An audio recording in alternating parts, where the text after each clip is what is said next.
Olá, bom dia, pessoal. Bom dia. Só um instante, por gentileza. Vamos aguardar mais 2 minutinhos.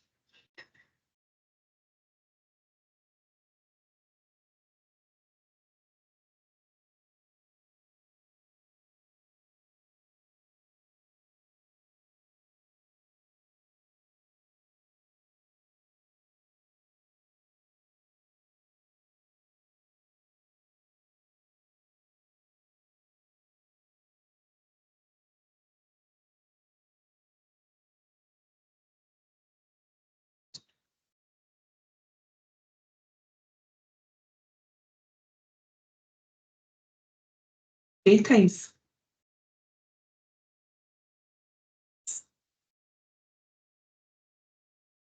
Bom dia a todos. Primeiramente, em nome dos diretores sócios da FU, o Oscar, Alonso e Bernardo Hurt, e de toda a equipe, agradecemos a participação de cada um de vocês por reservarem esse tempo em suas agendas concorridas, para nos prestigiarem e tornar esse evento ainda mais relevante. Meu nome é Clélia da Mata, estou no mercado segurador há 38 anos e destes há 19 anos à frente da área de benefícios seguráveis da FU Asseguras. Sejam todos muito bem-vindos. A primeira webinar 2024 promovida pela AFU Asseguras, cujo ilustre palestrante, Dr. Clênio Jair Schultz, que em seguida será devidamente apresentado pela Thais Moselli Faria, que vai ser a nossa intermediadora aqui hoje. A Thais é biomédica por formação, com especializações de gestão da saúde e qualidade de vida nas empresas, estudiosa em assuntos de cunho jurídico que envolvam questões relacionadas à saúde. Ela é a coordenadora responsável pela área de gestão da saúde e resultados contratuais da FU, e que, com toda a sua competência, hoje fará a intermediação do evento. O tema que será abordado sobre os aspectos da judicialização da saúde suplementar tem como principal foco a visão do empregador, visto que a empresa contratante do benefício não figura nos instrumentos jurídicos. Entretanto, por força das condições contratuais, sofre os impactos financeiros oriundos das exigências a serem cumpridas em cada liminar dirigida à operadora de saúde contratada pela empresa, para na disponibilização do plano de saúde como benefício aos seus colaboradores. Participam aqui conosco também o gerente-geral da área de benefícios, o João Júnior, e a gerente operacional, a Bárbara Carvalho, que administram as demandas e aplicam soluções em trabalho conjunto sob a minha direção. Esperamos que todos aproveitem ao máximo as informações aqui compartilhadas. Mais uma vez, agradecemos pela atenção. Ótimo evento para todos. E agora eu passo a palavra para a Thais. Obrigada, gente.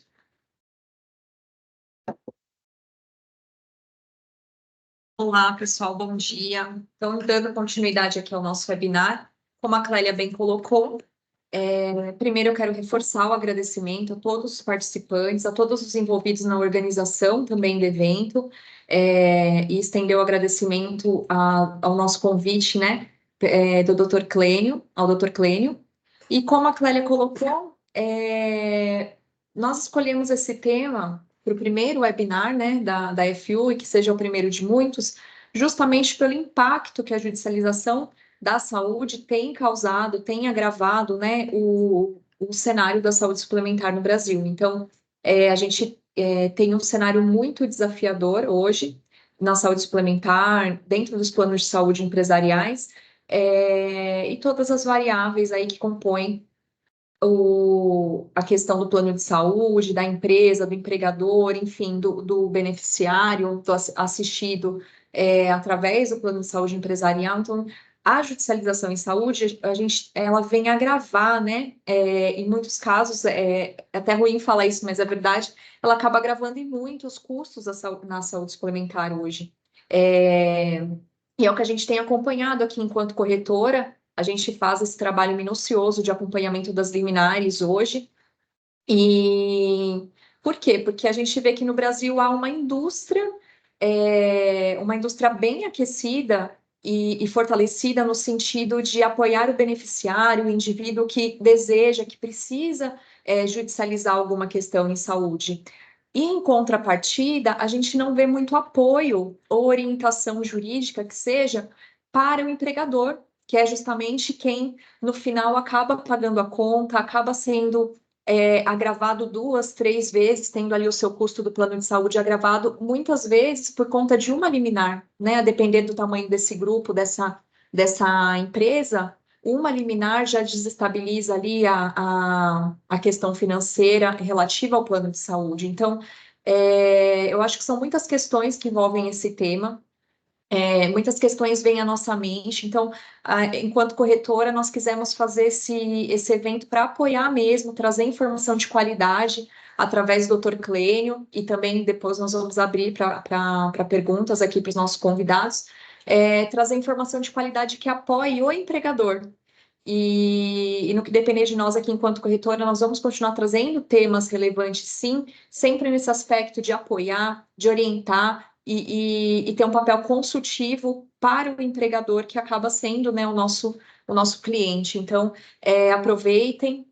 Eu vou passar a palavra para o Dr. Clênio, como a Clélia comentou, né? O Dr. Clênio, ele é juiz federal há algumas décadas, doutor e mestre em ciência jurídica pela Univale, pós-graduado em justiça constitucional pela Universidade de Pisa, na Itália, é autor do livro Judicialização em Saúde do Século XXI, de 2018, e coautor do livro Direito à Saúde, de 2019, como eu falei, juiz federal em Santa Catarina. Então, são algumas décadas aí de experiência, né, doutor? E tenho certeza que o senhor pode e tem muito a agregar aqui e compartilhar com a gente esse conteúdo. Bom dia, obrigado, Thaís. Enfim, agradecer a Clélia também, agradecer a FU pela iniciativa e, enfim, pela deferência, pela lembrança do meu nome e dizer que, enfim, o meu papel aqui é tentar trazer um pouco, né, informações sobre esse cenário já bem descrito pela Clélia e reforçado pela Thaís agora, da judicialização da saúde. Eu atuo aí há 2 décadas, né? Sou juiz desde 2004, e sempre para mim foi uma angústia decidir esses processos envolvendo saúde, porque os recursos são finitos, são escassos, né? E a judicialização pode ser um instrumento ou não de iniquidade, né? Ou seja, algumas pessoas podem ter acesso mais facilitado a determinadas terapias, enquanto outras que não judicializaram não terão. Então, isso me levou a estudar, fiz mestrado, doutorado, escrevi livro e hoje atuo, enfim, no Conselho Nacional de Justiça, fazendo formação da magistratura brasileira, dos magistrados, enfim, nessa área da judicialização da saúde. Eu vou pedir licença aqui para compartilhar, tá? A ideia é que, enfim, eu converse aqui por uns 45, até no máximo 1 hora, e depois a gente reserve aí uns 30, 40 minutos para fazer um debate, enfim, eu fico muito livre à disposição para responder as perguntas de vocês. Então, peço licença aqui para fazer o compartilhamento da minha tela. Deixa eu só colocar no modo de apresentação, para facilitar.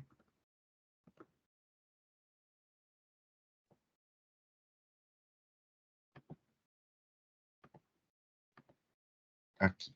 Só peço, Thaís, que você, pelo microfone, porque eu estou com uma tela, me diga se apareceu para vocês. Apareceu.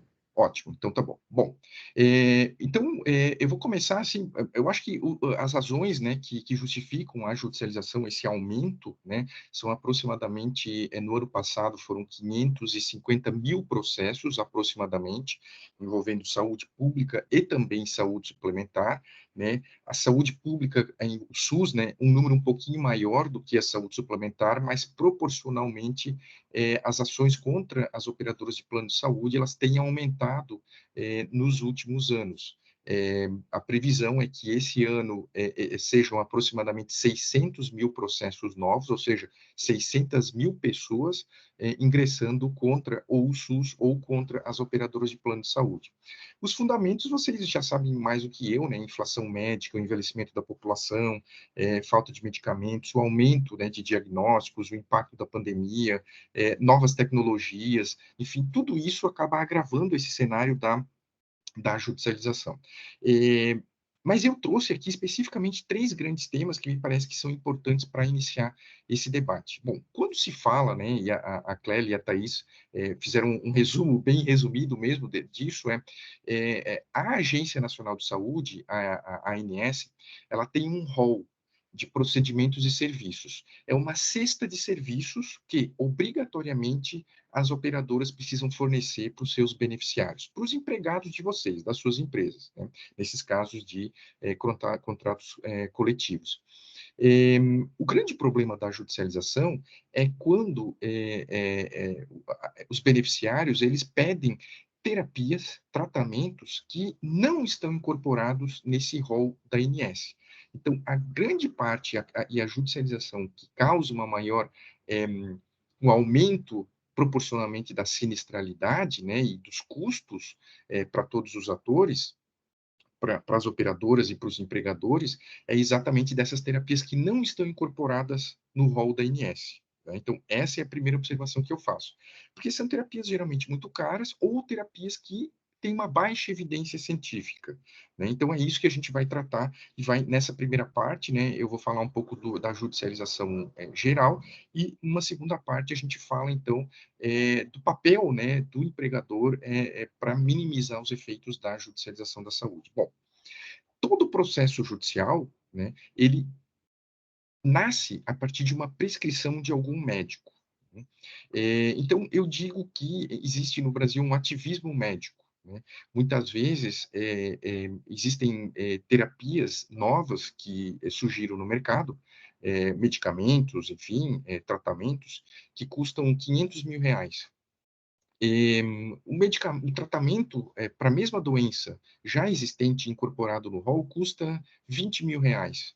Então, nós temos uma diferença, né, de uma terapia de 20 mil já incorporada, que está disponível para o beneficiário, mas surge uma nova terapia que custa muito mais. Algum médico vai prescrever essa terapia de 500 mil reais. Então, a gente tem um gap. Em primeiro lugar, essa nova terapia não está incorporada e, portanto, vai gerar uma judicialização, né? A Thaís resumiu na liminar. A liminar é só um momento do processo judicial, que é geralmente no início. O beneficiário alega que é urgente e aí o juiz concede uma liminar. Mas eu vou falar sempre, utilizar a expressão processo, né? Processo judicial, que é o todo, tá? Então, existe um ativismo médico. E isso decorre do quê? Né? Então, eu trouxe aqui alguns estudos e algumas informações só para demonstrar como é o atual cenário de hoje. Né? Então, por exemplo, isso aqui é uma reportagem aqui subscrita pela Cláudia Colucci, que é repórter de saúde da Folha de São Paulo, né, cujo título é 22% das cirurgias de endometriose são desnecessárias, diz estudo. Esse é um exemplo, né, de muitas terapias, ou muitos tratamentos, ou muitas cirurgias, como é o seu caso, que são judicializadas sem haver a necessidade. Então, ou seja, eu estou falando de questões aqui que aumentam o custo, né, das empresas e das operadoras. Então, esse é um exemplo. Outros exemplos, né, que são relatados na literatura, não apenas do Brasil, mas na literatura mundial. Esse é um autor, o Ben Gondrake, né, que escreve muito sobre essa questão das evidências científicas, das falsas evidências científicas. Então, surge uma nova terapia, um novo medicamento, mas ele tem uma baixa evidência científica. Só que quem produziu, o laboratório, ele quer vender. Né? Então, o título do livro é muito chamativo, né? Ciência picareta. Né? Então, ou seja, você cria estatísticas erradas, você induz, né, a sociedade a entender que aquela terapia é boa, mas na verdade ela não é boa, ou, na melhor das hipóteses, ela é igual àquelas terapias já existentes e mais baratas que estão disponíveis no mercado. O Ronaldo Pilate, ciência e pseudociência, porque acreditamos apenas naquilo em que queremos acreditar. Né? Um livro aqui traduzido para o italiano, A Medicina que Não Protege, como defender-se de terapias inúteis e nocivas. Muitas terapias agravam o próprio estado de saúde das pessoas e acaba muitas vezes, né, causando um mal maior, ou seja, a judicialização ou a liminar, como mencionado pela Thais, acabam agravando o estado clínico da pessoa. Né? Dois autores brasileiros aqui, a Natália Pasternak e o Carlos Ossi, Contra a Realidade, né, a negação da ciência, suas causas e consequências. Esse é um livro muito famoso do Peter Gott, que é um dinamarquês, Medicamentos Mortais e Crime Organizado, como a indústria farmacêutica corrompeu a assistência médica, e um outro livro da Marcia Angel, né, A Verdade sobre os Laboratórios Farmacêuticos. E, por fim, um último livro traduzido para o Brasil, aqui de uma americana, Ana Lemke, traduzido no ano passado, Nação Tarja Preta, o que há por trás da conduta dos médicos, né, da dependência dos pacientes e da indústria, atuação, né, da indústria farmacêutica. Então, esse aqui é um pouco do relato do que se tem. Existe um grande mercado, um grande nicho, né? A área da saúde né, uma das áreas cujos gastos, né, não apenas no Brasil, mas no mundo, é a que mais exigem da sociedade. Né? Por exemplo, os Estados Unidos gastam aí 3 trilhões de dólares por ano em saúde e praticamente muito mais do que o PIB brasileiro, né, só em saúde. E mesmo assim eles não conseguem entregar valor como regra, eles não têm um sistema universal de saúde. Né? Então, ou seja, existem muitos gaps. Portanto, o nosso papel é tentar encontrar a melhor solução para isso. Bom, esse é um cenário, né? Esse é um cenário do ativismo médico decorrente disso, né, de falsas evidências científicas, de informações não qualificadas, de terapias que prometem algo, mas essa promessa não é entregue para o seu usuário, para o seu beneficiário. Então, essa é a primeira parte do ativismo médico. Ao mesmo tempo, nós temos aquilo que eu chamo de ativismo advocatício. Eu trouxe aqui alguns exemplos de rede social. Há 1,5 milhão de advogados no Brasil. Uma grande parte encontrou a área da saúde como um grande nicho de mercado. Afinal, nós somos 200 milhões, né, de brasileiros e todos têm interesse em ter a melhor qualidade. Né? Então, uma grande parte de advogados, eu não vou julgar a parte ética desses advogados, porque não me cabe aqui, né, acaba promovendo cursos e chamando esses profissionais, os advogados, a atuar na área da saúde, dizendo que é muito fácil ganhar dinheiro na área da saúde. Né? Então, por exemplo, aqui, com a pessoa advogada tal, né, lucrando com o direito da saúde. Né? E o outro aqui, ó, do 0 ao 1 milhão com o direito da saúde. Ou seja, como você, advogado, pode enriquecer judicializando, né, conquistando beneficiários, né, os seus empregados, né, no caso, né, dos empregadores que custeiam, né, os benefícios, então, judicializando contra a operadora de plano de saúde. Né? Então, como obter essa vantagem? Né? Então, se vende esse negócio. Então, nós temos um ativismo médico, de um lado, de outro lado, nós temos um ativismo advocatício, e isso vai gerar aquilo que a gente chama de ativismo judicial na área da saúde. Eu vou trazer aqui alguns exemplos. Né? É muito forte essa ideia de que se vendeu, né, essa ideia, especialmente no Brasil, de que as pessoas têm direito a tudo. Né? E isso é uma grande ilusão, porque a Constituição não. Sequer na saúde pública ela promete que as pessoas têm direito a tudo, a todo e qualquer tratamento. Né? Muito menos na saúde suplementar, que é lastreada na perspectiva contratual, no mutualismo, que rege, que norteia essa relação entre o beneficiário e a operadora de plano de saúde. Mas se vendeu essa ideia com base em uma série de livros, né, que diz que o judiciário é o guardador das promessas e, portanto, todas as promessas, enfim, devem ser levadas ao judiciário. O judiciário deve garantir as melhores terapias a essas pessoas, a esses beneficiários. E aí nós vemos em outros países, né, aqui, morrer sem saúde, e aí coloca aqui, né, o estetoscópio com várias notas de dólar na frente da capa do livro. E esse é um livro muito interessante, né? A Ciência nos Tribunais. E esse autor aqui, ele relata, né? Relata vários casos de judicialização da saúde, né? Que aqui aconteceram não no Brasil, mas na Itália.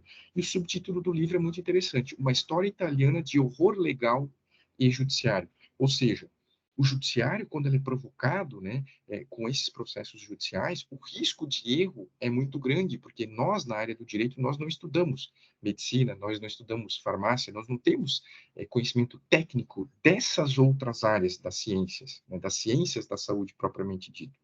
Então, o risco de erro é muito grande. E isso custa muito caro para a sociedade, principalmente para a operadora de plano de saúde e para quem paga, né? No caso, o empregador que contrata, né, esses planos de saúde para os seus empregados. Aqui um exemplo, né, de uma linha que muitos juízes acabam adotando, e a gente condena isso, né, porque não é a postura mais adequada de adotar aquilo que eu chamo de jurisprudência sentimental nas decisões, né?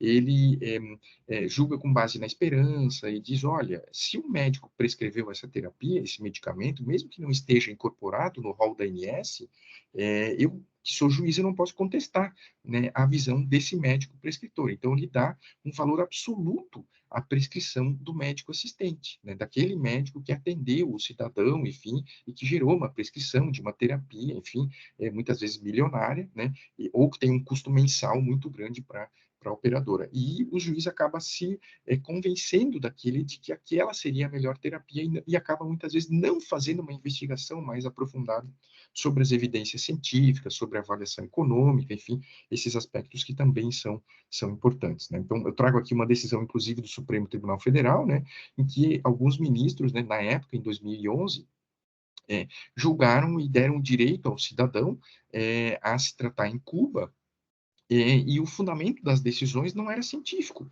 na área da saúde. Um ministro julgou, disse, olha, com base no que ele deu nos veículos de comunicação, a pessoa tinha direito àquele tratamento, e o outro julgou com base na esperança, né? Ou seja, então, nós, né, que estudamos, né, da magistratura e tentamos fazer esse ensino, né, essa pedagogia na magistratura brasileira, nós utilizamos essa decisão como um exemplo negativo, ou seja, o juiz ele precisa investigar para saber se aquela terapia efetivamente vai melhorar o quadro clínico da pessoa que judicializou, daquele cidadão que procurou o judiciário, ou seja, o judiciário também é responsável por isso. Então, isso aqui nós precisamos combater, né? O cenário se agrava quando surgem essas novas tecnologias, né? Hoje nós temos aí várias terapias, a Thaís mencionou, né, que custam aí 10 milhões de reais. Nós temos agora o Elevidys, que é uma terapia para síndrome de Duchenne, que é uma terapia genética, e que tem um preço no Brasil de 17 milhões de reais. Nós temos 10 crianças que já judicializaram essa terapia, né, contra o SUS e contra algumas operadoras de plano de saúde, e isso gera esse problema de sustentabilidade, ou seja, como é possível pagar isso, né? Esse livro aqui conta um pouco a história disso, né, dessas novas terapias, essas novas tecnologias que surgem a um custo muito alto, né? A Jennifer Doudna, que inclusive ganhou o prêmio Nobel por conta da edição genética, né, de conseguir fazer esse mapeamento genético e fazer a decodificação, né, dos genes para tentar melhorar, principalmente a questão que envolve as doenças raras. Mas ela mesma, no início desse ano, deu uma entrevista para o jornal O Globo mencionando isso. Ó, será um grande desafio tornar acessíveis esses tratamentos de edição genética, de manipulação genética, né? Ou seja, e o ponto a sociedade vai ter dinheiro para pagar, né? O atual momento diz que não, né? É inviável você custear para uma pessoa uma terapia de 10 milhões, de 15 milhões, de 17 milhões de reais. Então, esse é o cenário que nós temos, um cenário de muita dificuldade, de uma altíssima judicialização, e que acaba dificultando, né, e aumentando a sinistralidade, os gastos, né, das fontes pagadoras, que é o caso, né, dos clientes da FU, né, dos empregadores que contratam isso para os seus beneficiários. Então, a gente tem exatamente isso, né, uma grande crise na saúde. Essa é a nossa realidade. Bom, como então se adaptar a esse cenário de uma explosão de processos judiciais, em que aí nós vamos para esse ano, possivelmente para 600 mil processos, né? Todas as empresas têm algum empregador que judicializa, por esses fatores que eu já mencionei, né? Por uma explosão de informação de que com aquela terapia, com aquele medicamento, aquela pessoa vai viver melhor, vai ter mais qualidade, e que muitas vezes não se sabe se isso efetivamente acontece. Bom, as operadoras de plano de saúde estão perdidas. Elas ainda não sabem como atuar diante desse novo cenário, né? E aí eu acho que essa é uma oportunidade, esse nosso diálogo, né, de fazer essa troca de experiência. Eu vou apresentar em seguida algumas sugestões, né, de algumas medidas que a gente pode adotar, mas eu acho que já antecipo, né? Eu acho que o grande desafio é aproximar todos os atores para que todos atuem de uma forma conjunta para evitar um dano maior ainda em relação a esse ponto, né? Então, a primeira questão é isso, né? É divulgar de uma forma ampla que a prescrição médica ela não tem um valor absoluto, né? Ou seja, o cidadão, né, o beneficiário do plano de saúde, quando ele é atendido por um médico, o médico prescreveu lá uma terapia, né? Às vezes tem 2 ou 3 opções. Geralmente, tendencialmente, ele acaba prescrevendo aquela que é mais cara, né? Mas será que essa mais cara vai entregar aquilo que ela prometeu, né? Será que não é mais razoável nós utilizarmos aquela que é a mais barata ou que tem o preço médio, mas que entregam a mesma coisa? Então, essa é a reflexão. Eu escrevi um artigo, eu passei, né, alguns artigos que eu tenho escrito sobre esse tema, o link para a Thaís, enfim, e depois eu peço, então, que a Thaís encaminhe, né, para essa audiência, mas cujo título é esse, né? Prescrição médica não é título executivo extrajudicial, ou seja, uma vez que se judicializou, né, que se ingressou com um processo judicial pedindo uma terapia, o juiz tem a obrigação de fazer análise daquela terapia, de avaliar se aquela terapia tem as melhores evidências científicas, né? Bom, mas como que o juiz vai fazer isso? Então, aqui é a primeira estratégia já que eu apresento para vocês, né? Ou seja, o Conselho Nacional de Justiça criou, alguns anos atrás, uma ferramenta chamada NATJUS, Núcleo de Apoio Técnico ao Judiciário.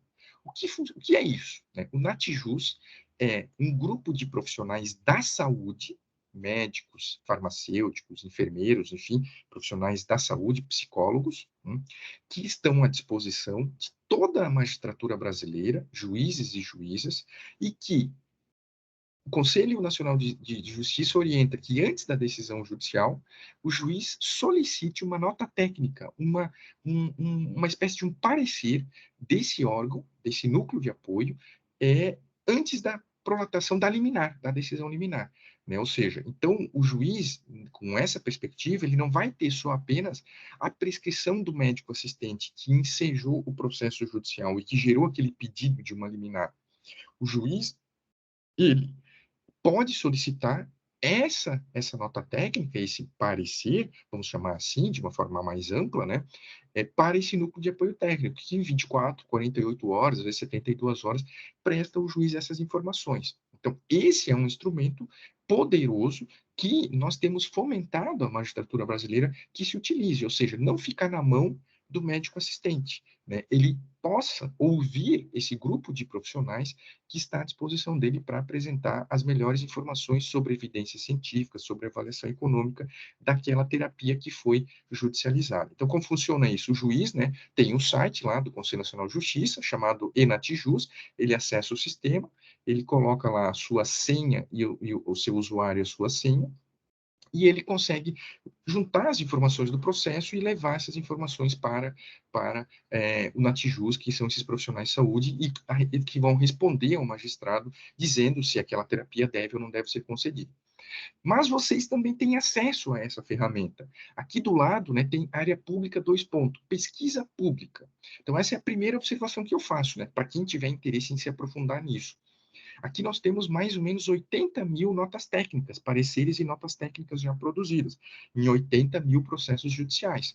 Então, se você tiver um caso, por exemplo, de alguma terapia que foi judicializada contra o seu plano de saúde, que envolve a sua empresa, você pode pesquisar qual é a posição já de outros casos idênticos sobre aquela mesma terapia. Então, você vem aqui, consulta aqui em pesquisa pública, né, no site do Enatijus, é só digitar no Google Enatijus, vai aparecer o link, você acessa lá e vem aqui, pesquisa pública, e você consegue, né, ter acesso, então, a essas informações que são públicas, né, dessas notas técnicas produzidas pelo Natijus.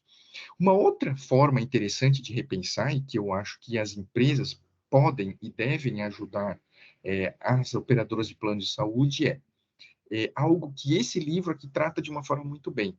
Esse é um livro escrito alguns anos atrás por 2 americanos, o Michael Porter e a Elizabeth Teisberg, repensando a saúde. Quais são as melhores estratégias que a gente pode utilizar, né, para entregar mais valor com custos que sejam suportáveis por todos os atores?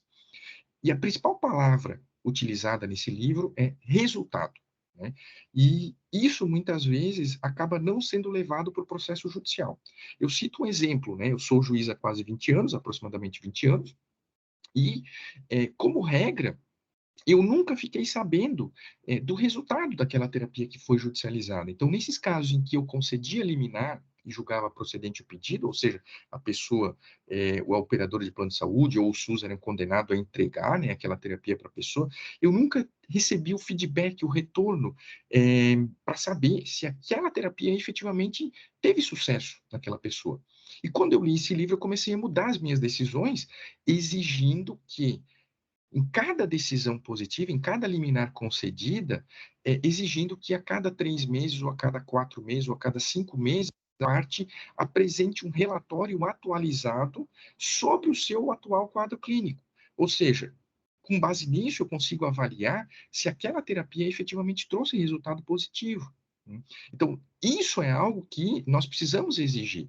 E cito aqui, pela minha experiência, o que eu vejo muitas vezes as operadoras de plano de saúde, elas não sabem utilizar muito bem essa estratégia, ou seja, exigir, né, que o beneficiário traga essas informações atualizadas, né? E eu acho que as empresas, né, podem ser atores importantes para potencializar e também para exigir isso das operadoras de plano de saúde, porque afinal de contas é a empresa que está pagando, né? O valor que a operadora vai custear lá vai ser revertido depois na renovação do contrato da empresa, né, daquele plano de saúde coletivo empresarial.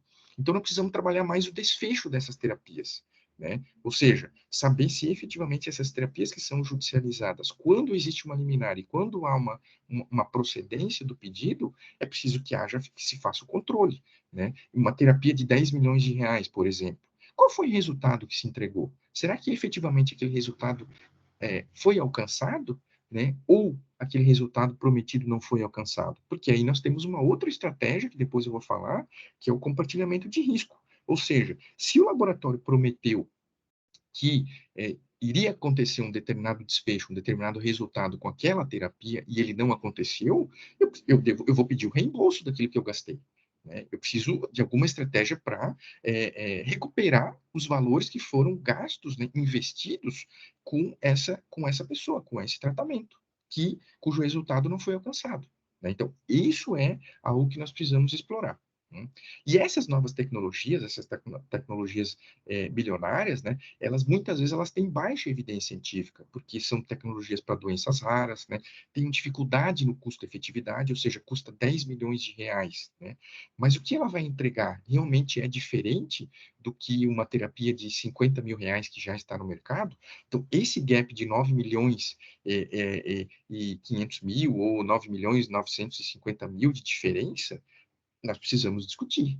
Né? Então, isso é o que eu chamo de compartilhamento de risco, ou seja, o Brasil está muito deficiente nesse sentido. A Itália, por exemplo, todas as tecnologias que o sistema italiano incorpora, ela faz incorporação por intermédio do compartilhamento de risco, ou seja, só vai pagar mediante uma cláusula de desempenho. Se aquele desempenho for alcançado, é que o laboratório vai receber os valores para aquela nova tecnologia. Então, isso nós precisamos utilizar aqui no Brasil também. É uma nova estratégia, uma nova forma de pensar esse cenário das novas tecnologias. E aí a gente chega naquilo que eu chamo de judicialização da saúde baseada em valor, né? Ou seja, como que, e aí eu peço, né, a atenção, né, da audiência, porque os empregadores podem utilizar isso. Né? Depois eu vou falar um pouco dessa relação plano de saúde com o empregador, mas o empregador pode exigir da operadora de plano de saúde que ela também apresente desempenho na defesa, né, daquele processo judicial que foi ajuizado contra ela. Que muitas vezes as operadoras não têm uma boa defesa judicial.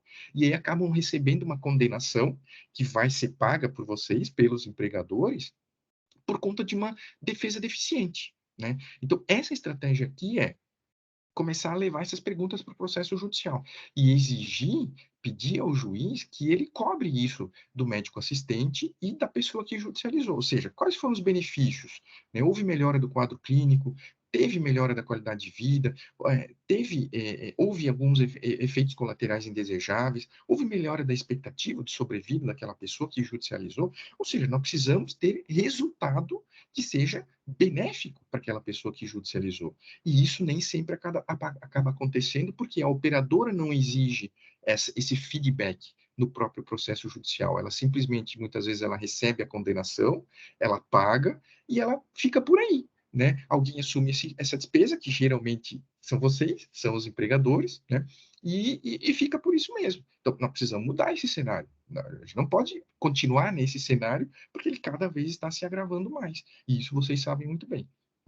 Por exemplo, no âmbito da ANS, Agência Nacional de Saúde, que é a agência reguladora que controla as operadoras de plano de saúde e atualiza o rol, né, aquele rol mínimo de procedimentos e serviços que as operadoras devem entregar para os seus beneficiários. E a Lei 9656 diz que a ANS, quando vai atualizar esse rol, precisa sempre analisar 3 requisitos: evidência científica, avaliação econômica e análise de impacto financeiro, ou seja, precisa saber se as operadoras têm condições de custear essas novas terapias que surgem no mercado. E nós, costumeiramente, né, a defesa do plano de saúde, muitas vezes não exige isso, esses critérios, esses 3 requisitos aqui, porque o que foi judicializado não passou ainda pela ANS. O que foi judicializado é aquela terapia que ainda não foi analisada pela Agência Nacional de Saúde. Então, a judicialização é utilizada também como uma forma de dar um salto na agência reguladora. As pessoas, né, por intermédio da prescrição médica e do advogado, eles vão direto para o judiciário sem que tenha a ANS analisada essa terapia. Então, a operadora de plano de saúde, na sua defesa, precisa exigir que, dentro do processo judicial, se faça a análise desses 3 requisitos: evidência científica, avaliação econômica e análise do impacto financeiro. Historicamente, isso nunca foi feito. Mais um exemplo de que a gente precisa mudar essa perspectiva. E mais, o Supremo Tribunal Federal, no ano passado, 2022, em novembro de 2022, disse que esses 3 requisitos aqui, eles são compatíveis com a Constituição, ou seja, eles são constitucionais.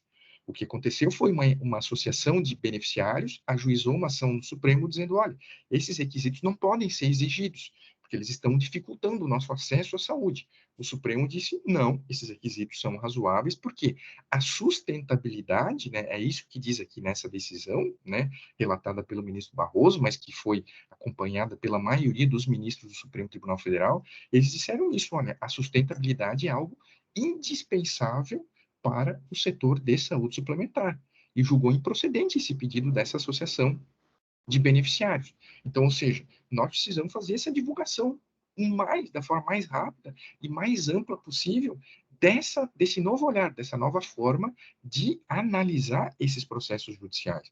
E não da forma antiga, simplesmente, se tem um médico que prescreveu, né, muitas vezes a gente nem sabe de que forma que se originou aquela prescrição, prescreveu uma terapia, muitas vezes e vai pagar sem exigir maiores informações sobre aquilo. Isso precisa acabar, ok? Então, qual é o papel do empregador e aí o caminho, né, para essa última parte? Já trouxe algumas questões, né? Mas o primeiro ponto é esse, né? Bom, existe um parecer da ANS, porque o cenário é esse: o empregador ele não tem ciência dos processos judiciais. Então, a Thais mencionou isso, né? Ou seja, o beneficiário, que é um empregado, ajuiza ação contra a operadora de plano de saúde e o empregador só tem ciência no ano seguinte, quando ele vai renovar, né, o contrato lá de plano de saúde com a operadora e vê que a sinistralidade aumentou e, portanto, o preço que ela vai pagar ao empregador é muito maior do que do ano anterior. Bom, nós precisamos mudar isso, né? E a operadora de plano de saúde, as operadoras de plano de saúde, no Brasil, infelizmente, ainda não perceberam que o empregador pode ser, sim, um grande aliado da operadora em combater essa má judicialização, em equalizar essa relação, em melhorar, em qualificar esse processo judicial. Por quê? Porque o interesse da operadora e do empregador é o mesmo. Os dois têm interesse em prestar os melhores serviços de saúde para os seus beneficiários e empregados, né? Mas desde que esse serviço seja sustentável. Então, os interesses das operadoras e do empregador são os mesmos. Só que, historicamente, a operadora ela acaba omitindo, dizendo, olha, empregador, você não pode se envolver nessa relação aqui, porque eu só posso prestar informações para o beneficiário. Eu sou o titular dos dados dele, do empregado, mas eu não posso transferir para ninguém. O que a ANS falou sobre isso? Esse parecer aqui, depois eu já encaminhei para a Thaís está autorizada a divulgar, né, para todos vocês, para a audiência. Né? O que a ANS disse? Olha, nesses casos aqui, em que a empresa solicita informações sobre não apenas sobre os processos judiciais, né, mas para fins de reembolso e para fins de ter acompanhamento dos processos judiciais, a ANS diz o seguinte, olha, tem que ter uma demonstração da indispensabilidade dessas informações. É isso que disse a ANS. Ou seja, a ANS ela não fechou a porta, ela não disse expressamente que a empresa não tem direito a ter acesso às informações, até porque o artigo 11 da LGPD, ele fala isso, olha, os dados das pessoas sensíveis, dados pessoais sensíveis, né, podem ser transmitidos, né, ou compartilhados, né, inclusive sem o fornecimento do consentimento do seu titular, para o exercício de direitos, inclusive em contrato, que é o caso das empresas.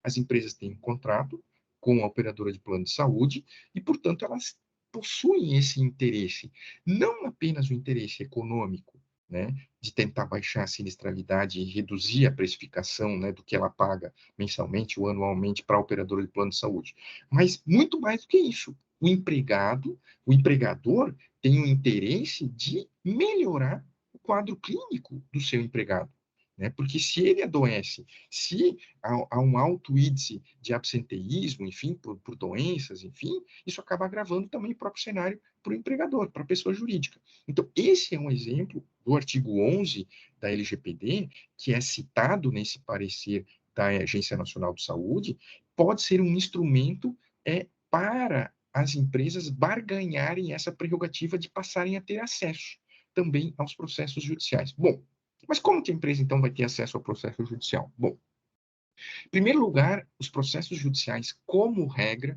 eles são públicos. Né? Eles são públicos. Então, a regra é essa, o processo é público. E aí o que acontece? Como que você, empregador, pode fazer consulta? Né? Você pode ir lá no site do TJSP, né, que é o Tribunal de Justiça de São Paulo, ver lá consulta processual, digitar o nome da pessoa, né, do seu empregado ou de qualquer pessoa, e acompanhar, e fazer o acompanhamento do processo.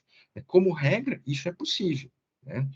Agora, existem empresas, por exemplo, os grandes escritórios de advocacia, eles contratam robôs, né, por inteligência artificial. E esse robô avisa, ele dispara uma informação, né, imediatamente quando é ajuizada uma nova ação. Né? Então, isso pode ser uma estratégia, se vocês acharem interessante, né, de vocês utilizarem isso, né, esse robô, para saber imediatamente quando o empregado quando ele ajuizou uma ação, imediatamente vocês têm essa informação, ou podem exigir que o jurídico da operadora de plano de saúde tenha essa informação e passe essa informação para vocês. Né? Essa pode ser uma forma. Né? Então, ou seja, vocês têm essa prerrogativa, porque vocês são a fonte pagadora de solicitar informações à operadora de plano de saúde. O fundamento qual é? Esse artigo 11 da LGPD. É isso que vocês precisam fundamentar. Tá? Agora, a operadora, e isso muitas vezes, infelizmente, tem acontecido, muitas vezes nega a vocês, né, ao empregador, o acesso a essas informações. E aí vocês têm várias possibilidades, né? Ou formaliza o pedido, né? Ou adota estratégias de negociação na renovação do contrato. Né?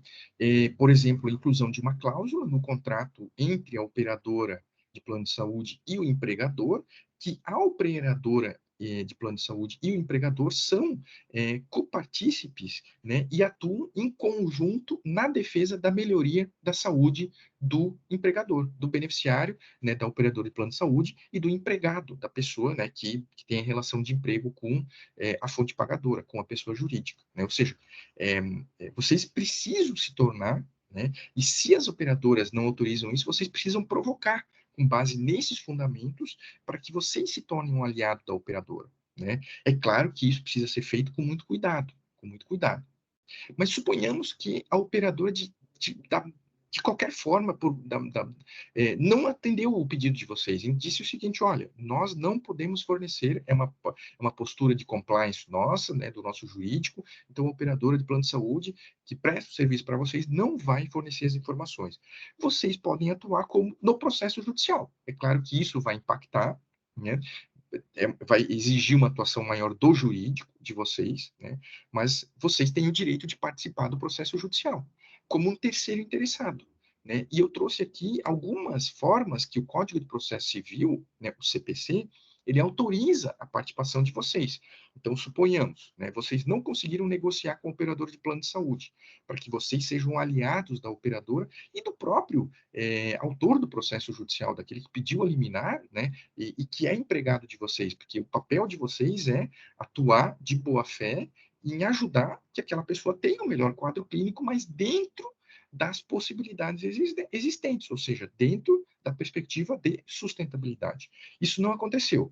Vocês podem, se for uma decisão de vocês, peticionar ao juiz do processo requerendo o ingresso de vocês no processo judicial. E a partir desse momento vocês têm acesso a todos os documentos e vocês podem fazer a defesa da melhor forma possível, né, de vocês como terceiro interessado, como assistente, assistente simples, assistente litisconsorcial, ou como amigo da corte, amicus curiam, é uma expressão em latim, mas que é uma forma também que um terceiro pode participar de um processo judicial. E esses artigos aí, o 119, 121, 124, 138 do Código de Processo Civil, são os artigos que legitimam o empregador, legitimam vocês a atuar como partícipes no processo judicial, né? Então, isso pode ser uma estratégia que pode gerar um custo no momento inicial, mas que no médio e longo prazo, de repente, pode até reduzir essa despesa de sinistralidade, porque o papel de vocês vai ser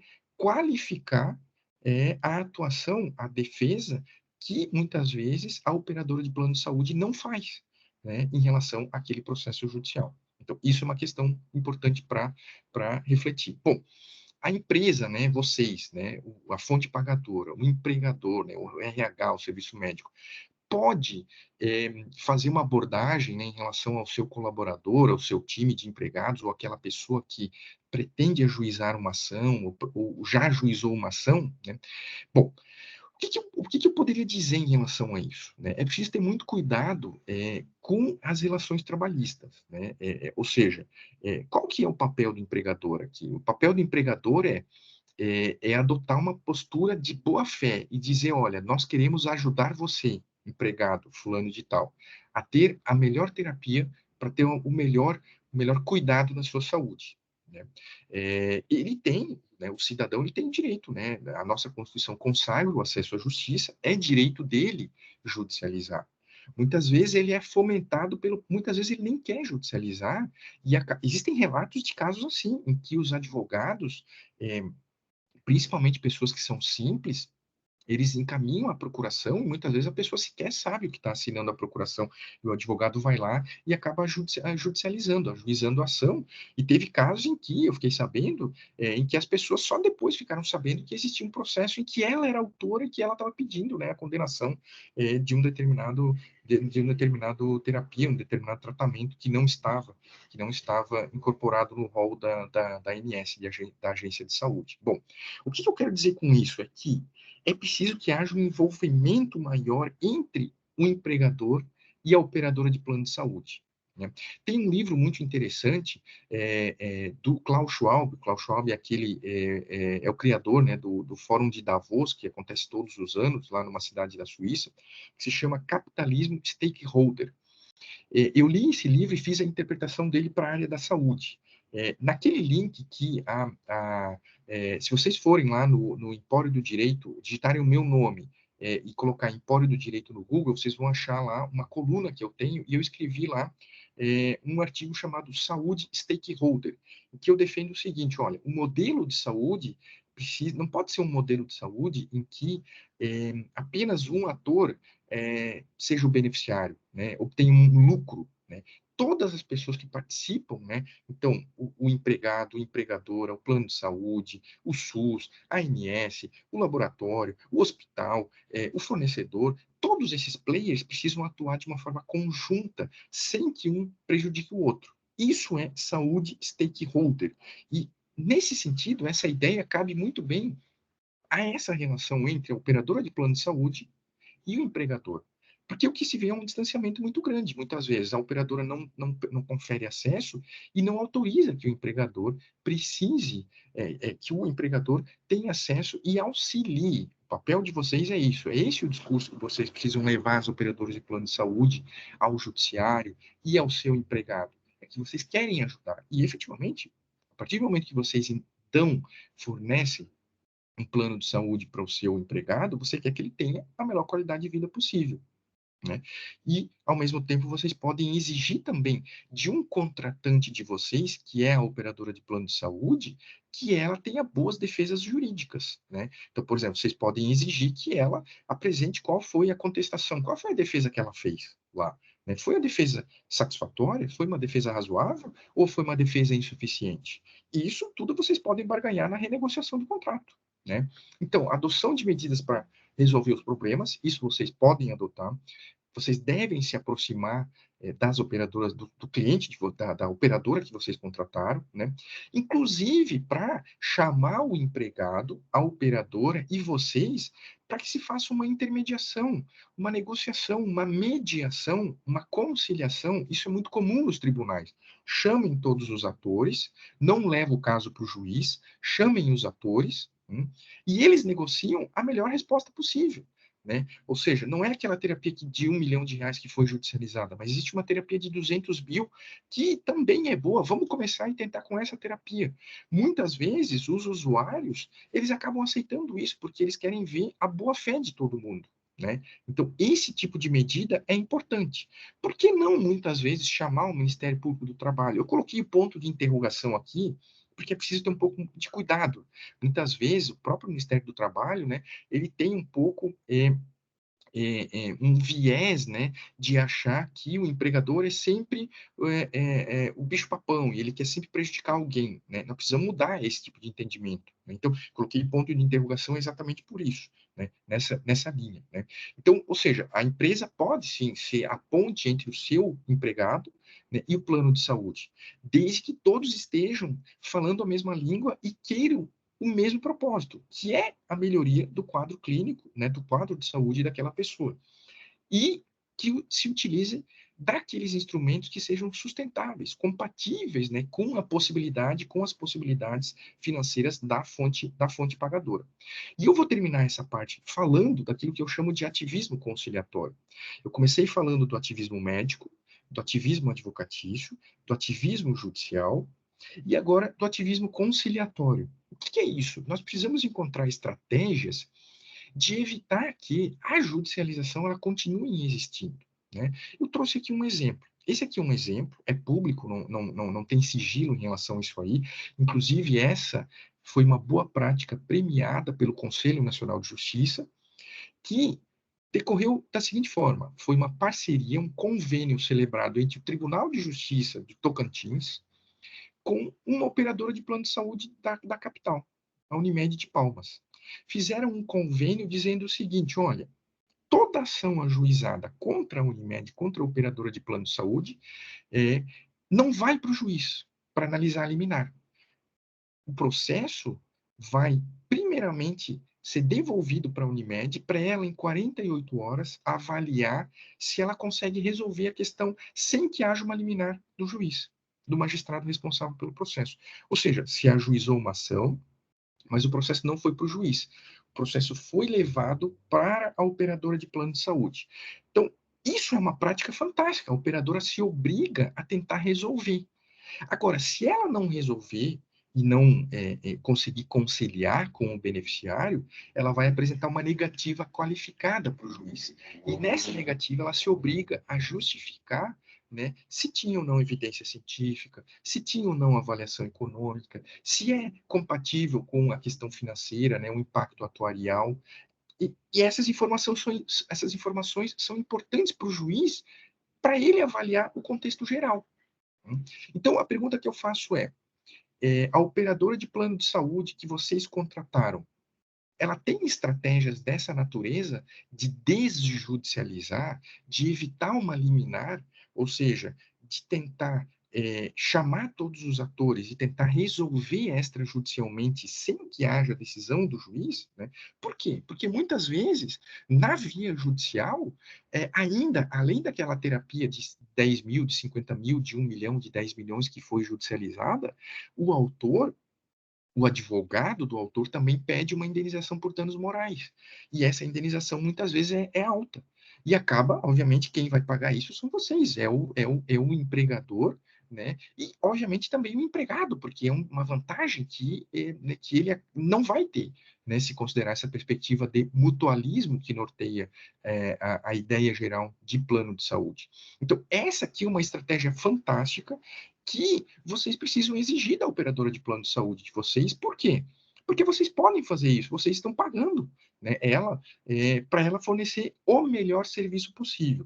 Então, o grande desafio hoje da sociedade, nosso, do judiciário, de vocês, que são a fonte pagadora, dos empregadores e da operadora de plano de saúde, é encontrar as melhores boas práticas para evitar essa explosão de processos judiciais. Né? Ou, mesmo que você não tenha resolvido extrajudicialmente, mediante essas estratégias de mediação ou de conciliação, no processo judicial, você evite essa condenação a essas terapias mais caras, evite a condenação ao dano moral, que tudo isso acaba sendo pago pela própria sociedade em geral. Né? Então é isso, e essa é a cláusula que coloca até o nome, o telefone da advogada, da operadora que ficou responsável por receber todas essas demandas, ou seja, é uma liminar a menos que a operadora vai sofrer se ela consegue negociar e fazer um acordo com o usuário, né, com o beneficiário, com o empregado, né, daquela empresa que é contratante, né, e que entregou esse plano de saúde para ele, e ele acabou judicializando, né? E eu concluo, então, já vou concluir, a gente passa, então, para uma rodada de perguntas e respostas, é isso, né? Da forma como nós estamos trabalhando, cada um isoladamente, né, nós criamos essa judicialização ilimitada, né? O médico prescrevendo medicamento para qualquer coisa, muitas vezes a indústria cria fármacos, medicamentos, sem que exista uma doença, e depois se cria uma doença para uso, para fomentar o uso daquele medicamento. Isso gera uma judicialização ilimitada. Agora, há uma estratégia, né, do slow medicine, e esse é um autor italiano, Marco Bobbio, tem 2 livros traduzidos aqui no Brasil, que se chama O Doente Imaginado e Medicina Demais, ponto de interrogação, o uso excessivo da medicina pode ser nocivo à saúde. Essa é uma estratégia nessa linha, ou seja, às vezes é menos intervenção médica e mais diálogo, né? Mais uma visão multidisciplinar, né? De que é possível muitas vezes né? Melhorar o quadro clínico sem uma intervenção médica, uma intervenção cirúrgica, que possa muitas vezes não trazer aquele resultado que foi permitido. Então, nós precisamos refletir sobre isso. Bom, e eu encerro então com essa frase do Victor Hugo, né? O pensador francês, né? Que se encaixa, na minha visão, de uma forma muito interessante no fenômeno, né, da judicialização da saúde. Ser bom é fácil, o difícil é ser justo. Né? Então, eu encerro essa primeira parte, né, agradeço aí pela paciência, né, de todos e de todos, e devolvo, então, a palavra para a Thaís, para a gente inaugurar essa fase, então, dos debates, das perguntas e respostas. Obrigado. Thaís, é com você. Excelente. Eu estou aqui na mesma sala que a Clélia, né? E a gente estava, das vezes que as pessoas nos viram aqui falando, é justamente de quando que vai ser o próximo webinar e como que a gente pode levar o seu conteúdo para o jurídico das empresas, enfim. Excelente, doutora. Aqui da nossa parte, antes de abrir as perguntas, a gente já queria te parabenizar. O senhor entendeu muito bem o contexto e entendeu, assim, e trouxe para a nossa realidade, né, porque para quem não sabe, o doutor, como ele falou, ele é acostumado a dar aula e a ministrar para magistrados, né, então o desafio dele hoje também era trazer esse discurso e falar para leigos, né? Como a gente tem aqui alguns integrantes do jurídico das empresas que eu pude ver na lista de presença, mas a maioria de nós não somos, né, do meio jurídico, e o senhor conseguiu brilhantemente trazer essas estratégias, né, doutor? E, inclusive, a gente vai ver uma segunda rodada para se aprofundar realmente nesse tema. Eu queria saber se alguém tem alguma pergunta. Safira, você consegue abrir o áudio de todo mundo? Abri, liberei o áudio. Tem perguntas no chat, Thaís. Doutor Manuel, também queria agradecer a presença. O doutor Manuel é um advogado que nós convidamos, doutor Clênio. E nas nossas conversas ele tem uma visão muito, muito parecida, né, do que sempre dá para argumentar e para agir aí em prol do empregador ou de uma melhor, de uma solução mais adequada ali para todo mundo, né? Perfeito. Bom, obrigado, doutor Manuel. Eu acho que é exatamente isso, né? Eu costumo dizer que o nosso limite, o limite é a nossa criatividade, né? Ou seja, nós precisamos e devemos criar estratégias, né, para evitar isso. A gente tem um cenário avassalador, né? Que, inclusive, eu escrevi um artigo recentemente lá no Empório do Direito. Se vocês digitarem o fim dos planos de saúde e colocar o meu nome, vocês vão ver esse artigo, né? Por que eu falei do fim dos planos de saúde? É porque a sinistralidade aumentou gigantescamente, né? E as operadoras, a maior parte das operadoras, elas atuam no prejuízo, né, no negativo, e aquelas que têm lucro, a maior parte do lucro é decorrente de aplicação financeira, não da sua atuação operacional, do negócio propriamente dito de prestar serviço de plano de saúde. Ou seja, o negócio hoje no Brasil, ele é deficitário para a própria operadora de plano de saúde. Só que as operadoras, elas ainda não conseguiram encontrar qual vai ser a forma para sair disso, né? Então, eu mesmo tenho participado de eventos de operadores de plano de saúde, tenho falado para eles, olha, vocês precisam criar essas estratégias, tento apontar alguns caminhos que eu trouxe aqui, né? E o empregador, volto a dizer, é um grande player para isso, né? Se cada um continuar atuando de uma forma isolada, a gente não vai conseguir resolver esse problema. Me permite, Exatamente. posso fazer a pergunta? Pode. Tenho 3 aqui que a gente depois pode colocar, se for mais fácil, pelo chat, tá? Já uns 30 anos atrás, a gente teve aqui uma situação de uma abertura de uma operadora de uma cooperativa odontológica. E, na época, eu estava começando no direito e alguém perguntou, por que vocês não abrem uma cooperativa de serviços de advocacia? E eu fiquei revoltado, falei, de jeito nenhum.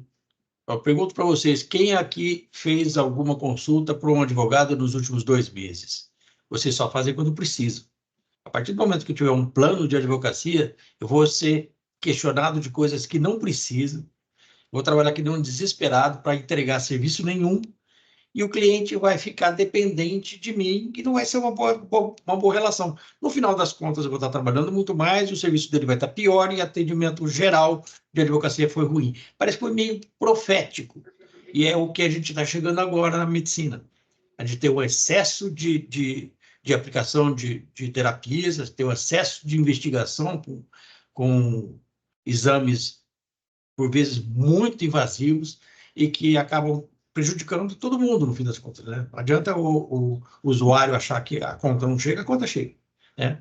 Então, eu vou ter que voltar um pouco aqui no começo da palestra, porque da parte da terapia de alto custo, eu tenho uma questão aqui que é o seguinte, como a terapia se apresenta em custo exorbitante, o enorme componente de custo no seu preço. Então, ela foi lançada, ela tem um preço absurdo, porque só o cara faz, ele tem um lucro absurdo, tá?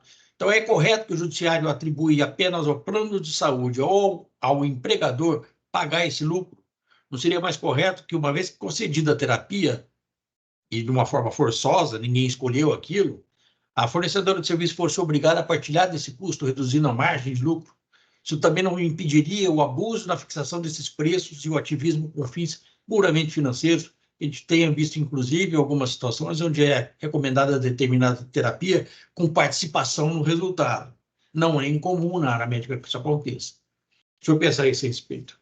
Sim, excelente pergunta. Eu acho que sim. Eu acho que necessariamente esse é um caminho que a gente precisa seguir.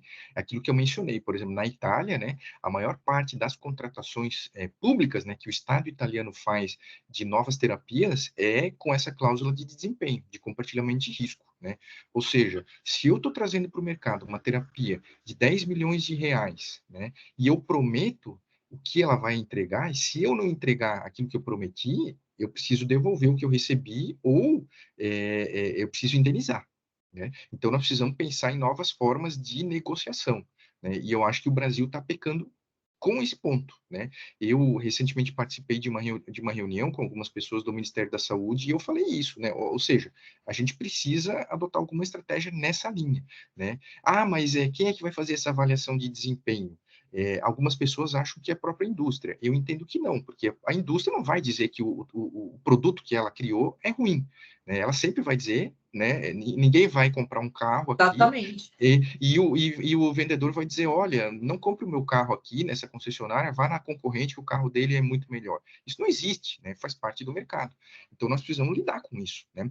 E eu defendo, inclusive, né? Eu acho que esse é o ponto para a gente caminhar, né, e vocês podem exigir isso, eu defendo inclusive na via judicial. Eu tenho falado isso para os juízes do Brasil, que o juiz, quando ele defere uma liminar ou julga procedente um pedido de uma terapia dessa, que é nova, que chegou no mercado e ainda não se sabe qual vai ser o resultado dela, que ele já na decisão inicial diga isso, olha, aqui nós precisamos fazer o compartilhamento de risco, né? Então, ou seja, se ela custa 10 milhões de reais, ela exige que a operadora pague 1 milhão para começar o tratamento, né? Ou 2 milhões. Se em 3 meses aquela pessoa vai ser reexaminada, ela teve melhora, deposita mais 2 milhões. E assim sucessivamente. Por quê? Porque aí a gente começa a encontrar um ponto de equilíbrio nessa relação, né? E eu acho que a sua fala foi exatamente nessa linha. Eu acho que é exatamente isso. Precisamos encontrar um ponto em que os atores possam ter uma visão mais social disso, e não apenas o abuso, que foi a palavra que você utilizou. Eu defendo, inclusive, eu acho que o Ministério Público do Brasil poderia, até muitas vezes, a atuação da defesa da concorrência, né, o CAD, nós temos uma autarquia, né, o Conselho Administrativo de Defesa Econômica, ele poderia, né, claro, ele precisa ser provocado, e aí nós precisamos de players qualificados para fazer essa provocação, né, nesse ponto, né, ou seja, qual é a lógica de se ter um medicamento dessa terapia agora para doença de Duchenne, de 17 milhões de reais, né? Então, o CAD, ele pode atuar em determinadas circunstâncias, se demonstrado esse abuso, né, esse abuso. Então, existem pesquisas que apontam isso, né? Ou seja, aquele medicamento Ozempic, que hoje é a febre, né, custa um determinado valor. Recentemente, eu li uma pesquisa que diz, olha, o Ozempic, cada Ozempic custa, né, 10 reais, 15 reais. A indústria alega que ela demora muito para desenvolver, com pesquisa, enfim, mas isso é muito difícil de comprovar, né? Então, tem vários elementos que você pode abordar, né? E termino a minha fala, né, respondendo a pergunta, né, mencionando, né, que, por exemplo, o Zolgensma, que é uma terapia genética para criança com atrofia muscular espinhal, ele foi criado alguns anos atrás e foi durante muito tempo a terapia mais cara do mundo. No Brasil tem mais de 100 crianças utilizando essa terapia, ao preço de 10 milhões de reais, já foi 12, já foi 14 milhões de reais. Durante muitos anos, a Novartis, que é o laboratório que criou o Zolgensma, foi o maior pagador de dividendos para os seus acionistas no mundo. Não teve indústria petrolífera, não teve indústria de arma que pagou mais dividendos do que a Novartis. Ou seja, com esse exemplo, o que eu quero dizer? Existe uma indicação, né, uma indicação que pode não se confirmar, mas uma indicação de que o lucro é abusivo. Então, ou seja, vamos abordar isso. Só que ninguém faz. Esse é o problema. Ou seja, precisa todo mundo se unir para encontrar esse ponto de equilíbrio. Tem aí, emendando nessa pergunta, na resposta, aliás, que já é a próxima pergunta, a gente tem a medicina, assim como a advocacia, como uma atividade de meio e não de resultado. Em caso de você não atingir o benefício do paciente, como é que você responsabiliza o laboratório quando a escolha foi do médico? E ela, no mais das vezes, é considerada como soberana pela decisão judicial. Isso. Bom, esse é um outro tema que o Brasil precisa enfrentar, né? Porque hoje a classe médica defende muito, né, a autonomia do médico prescritor, né? Ou seja, a autonomia do médico prescritor. Eu escrevi um artigo recente falando sobre a autonomia médica e a independência judicial nessa área da saúde, né? E a conclusão que eu apontei lá e fundamentei juridicamente é que a autonomia médica e a independência judicial, ambas são limitadas, né? Porque, por exemplo, né, eu não posso agora proferir uma ordem judicial determinando, né, que a operadora de plano de saúde ressuscite um morto. Aliás, eu até posso dar essa decisão judicial, mas ela vai ser ineficaz, ela não vai ser cumprida, né? Então, isso é um exemplo de que existem limites, né? Existem limites para a autonomia médica e para a independência judicial. E quais são esses limites? São esses elementos aqui que eu já trouxe, né? Evidências, as melhores evidências científicas, a avaliação econômica, né? Ou seja, você precisa se cercar de informações qualificadas, né, para proferir a melhor decisão, né? E na área da saúde, e na judicialização da saúde, também tem dois princípios que durante muito tempo foram esquecidos, que são os princípios da prevenção e da precaução, né? Ou seja, quando eu tenho dúvida sobre a eficácia, né, e a segurança dessas novas terapias, eu preciso adotar um pouco de cautela, né? Eu não posso ser ativista ao ponto de fazer teste, né? Então, se o medicamento, né, o exemplo que você mencionou antes, né?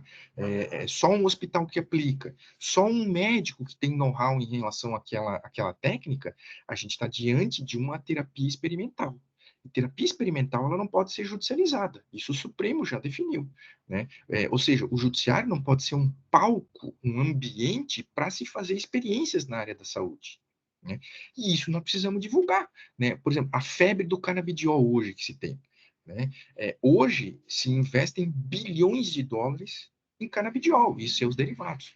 É óbvio que quem está investindo quer ter lucro, quer vender, né? Mas a grande parte dos estudos sobre evidências científicas do uso de canabidiol para várias doenças, elas indicam que o canabidiol não tem ainda eficácia, né? Só que ele se apresenta a um alto número de judicialização de terapias à base de canabidiol no Brasil, né? Então se vende esse negócio. E esse é o cenário que a gente precisa enfrentar. Obrigado. Encerrou, doutor Manuel, as Sim, perguntas? encerrei. Obrigado. Ô, Thaís, se me permite, Thaís, posso só fazer uma observação? A propósito até da sua primeira Pode. observação, quando eu encerrei, né, desse novo cenário, né? Eu acho que uma das formas, né, que eu percebi, assim, que são frutíferas em permitir esse tipo de debate é exatamente isso, unindo todos. Por exemplo, esse momento aqui é um momento importante. A gente tem aqui aproximadamente 50 pessoas, né, debatendo esse tema, e o meu papel aqui foi trazer ideias, né? Muitas podem ser imediatamente adotadas, muitas no curto, no médio, no longo prazo, né? Mas dessas ideias que eu trouxe, surgiram novas, pelo know-how de vocês, né? Que é diferente do meu know-how, né? Então, o papel é exatamente esse. Então, eu acho que, e nesse ponto eu quero aplaudir, né, a FU pela iniciativa, porque a gente vê pouco isso, e eu menciono isso. Eu participo com frequência de eventos promovidos por operadoras de plano de saúde, mas nunca participei, né, por uma seguradora que tem um olhar na defesa do interesse do seu cliente, que é o empregador, né? Então, ou seja, se todos os empregadores do Brasil se reunissem, junto com as operadoras do Brasil, nós temos aí 50 milhões de beneficiários da saúde suplementar brasileira. É muita coisa, é muita força, né? Então, é um percentual gigantesco do PIB. E com essa perspectiva, a gente pode ter essa capacidade de transformação, de adoção de boas práticas, de novos instrumentos, de novas estratégias, para reduzir os efeitos, né? Ou seja, a gente não pode ser engolido por uma promessa, né, por uma promessa ou por uma falsa promessa que é apresentada. Então, eu só queria complementar, porque enquanto você falava, eu lembrei disso. Então, a adoção de eventos, de chamar esses atores, de dialogar, de encontrar soluções, é uma alternativa essencial, indispensável. Exatamente, doutor. E é o que no que nós aqui na FU acreditamos, né? Por isso a iniciativa de promover esse primeiro debate, esse primeiro webinar e a escolha do tema. A sua escolha especificamente foi bem foi bem pensada, né? A gente escolheu com carinho, devido a esse know-how que o senhor tem, esse pensamento diferenciado mesmo, né? De entregar valor, não deixar de entregar sim o valor para aquele beneficiário, mas será que essa o valor está na terapia de 17 milhões ou o valor assistencial que ele precisa está na terapia de 100 mil, né? Então, eu acho que falta mesmo esse debate. Tem algumas perguntas aqui no chat, doutor. A Regina, ela nos questiona a respeito que a gente está falando muito aqui sobre terapias, medicações não prescritas no rol, né? Uhum. Não listadas no rol. Uhum. Dá para aplicar esse mesmo conceito de questionar a pertinência técnica, eficácia para procedimentos que são cobertos pelo rol? No caso daqui, ela questiona sobre as internações que tem a cobertura da ANS para até 30 dias, por exemplo, as internações aqui para tratamento químico, enfim. Essas pessoas geralmente têm essa cobertura para até 30 dias. Depois, não há mais, né, essa cobertura. Tem como o RH, o jurídico da empresa, enfim, aplicar esse questionamento, esse mesmo conceito de questionamento para procedimentos cobertos? Sim, ótima pergunta, Regina. Sim, a resposta é sim, porque é a obrigação da agência reguladora, quando ela incorpora algo, que essa terapia, esse tratamento, ele observe aqueles 3 requisitos, que é evidência científica, avaliação econômica e impacto atuarial, né? Então, muitas vezes, pode acontecer da agência reguladora, da ANS, incorporar sem ter uma análise aprofundada em relação a esses 3 requisitos, né? Pode ser o exemplo desse seu caso que você mencionou, mas pode, por exemplo, vou citar um exemplo, outro exemplo aqui, de TEA, que é desses transtornos de espectro do autismo, que existe hoje uma avalanche também de processos judiciais envolvendo isso, as crianças, né? Aumentou o número de diagnóstico e são terapias que, né, a gente criou agora um modelo, existem planos de saúde cujo titular é uma criança, né, por conta da explosão do aumento de diagnóstico de TEA. E são terapias de longo prazo, né, que todo mês precisa de uma atuação. A ANS disse o seguinte, que toda e qualquer terapia pode ser adotada para TEA, para cuidar das crianças com TEA, né? Ela deixou aberto, né? Então, o que a ANS tinha feito no primeiro momento? Ela disse, olha, as operadoras podem limitar a cobertura, aí houve uma explosão de queixa da sociedade, das pessoas, das famílias, a ANS migrou para o outro lado, a ANS disse o seguinte, olha, então agora vamos abrir, pode qualquer terapia sem limitação de tempo, por exemplo, de duração semanal dessas terapias, né, com neuropediatra, com fonoaudiólogo, de equipe multidisciplinar. Isso levou ao quê? A exemplo de situações que nós vimos de 80 horas semanais de terapias para crianças. Olha, alguém consegue trabalhar 80 horas semanais? Agora, você imagina uma criança que tem um transtorno, né? Submeter essa criança a 80 horas semanais de terapia. Né? Isso vai causar um estresse pós-traumático gigantesco. Mas o que eu quero mencionar com isso? Na verdade, aqui não se está olhando a criança. O que se está olhando são essas 80 horas que vão custar 40 mil reais por mês e que alguém está pegando todo mês.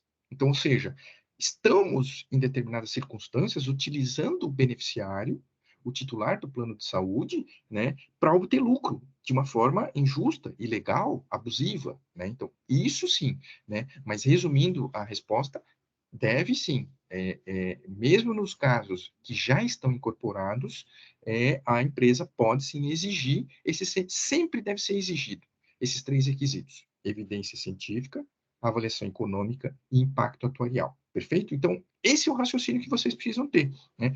Tanto é que eu fiz questão de trazer a decisão do Supremo Tribunal Federal, que eu reitero aqui, né, que foi essa ADI, né, 7088, julgada lá em 2022 e que expressamente o Supremo falou na sustentabilidade, né? Vou deixar ela aqui, inclusive, né, a manutenção da sustentabilidade econômica e financeira. E disse o Supremo, ó, não se trata de sujeitar o direito à saúde a interesses econômicos e financeiros, mas sim de considerar os aspectos econômicos e financeiros da ampliação da cobertura contratada para garantir que os usuários de plano de saúde continuem a ter acesso aos serviços e às prestações médicas que ele proporciona. Então, a resposta é sim. Tudo bem, Regina? Quer fazer mais alguma pergunta?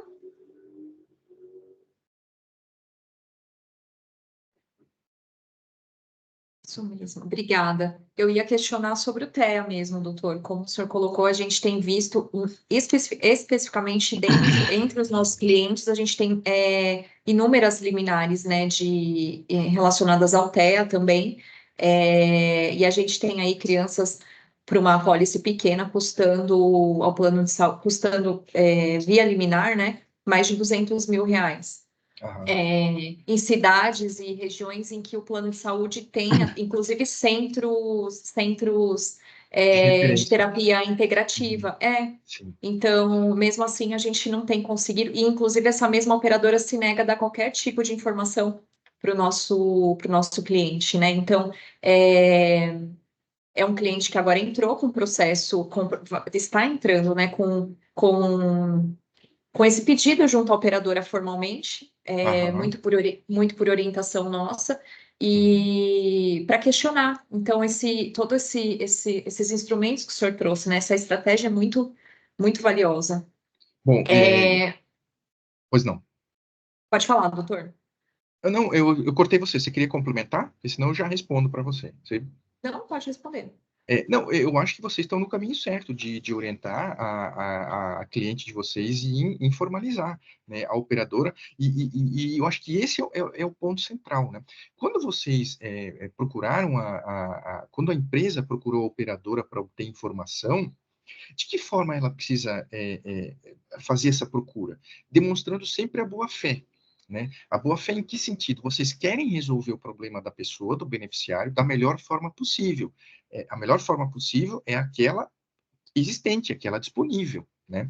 Então, por exemplo, eu tenho orientado, né, a magistratura nesses cursos dos quais eu participo e a visitar esses centros de atendimento, né? Porque o custo tem sido tão alto que as operadoras começaram a criar, né, os seus centros, enfim, de atendimento das crianças.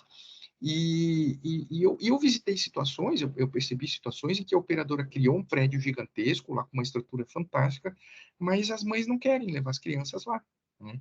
Então, elas judicializam, é claro que muitas vezes, né, a clínica acaba pagando uma comissão, né, a gente chegou nesse patamar, pagando uma comissão extra para o advogado mensalmente, para ele ajuizar e para ele fazer isso. Às vezes a própria família, né, acaba sendo seduzida por isso. Né? Então, eu tenho orientado a magistratura, e isso eu sugiro que vocês façam com o cliente de vocês, olha, leve ao juiz a informação de que ele pode e deve visitar aquele centro de atendimento, porque, como regra, esses centros de referência, né, o de atendimento das crianças, eles são espetaculares. Então, ou seja, se esse centro existe, criado pela operadora, vamos começar a terapia por intermédio desse centro.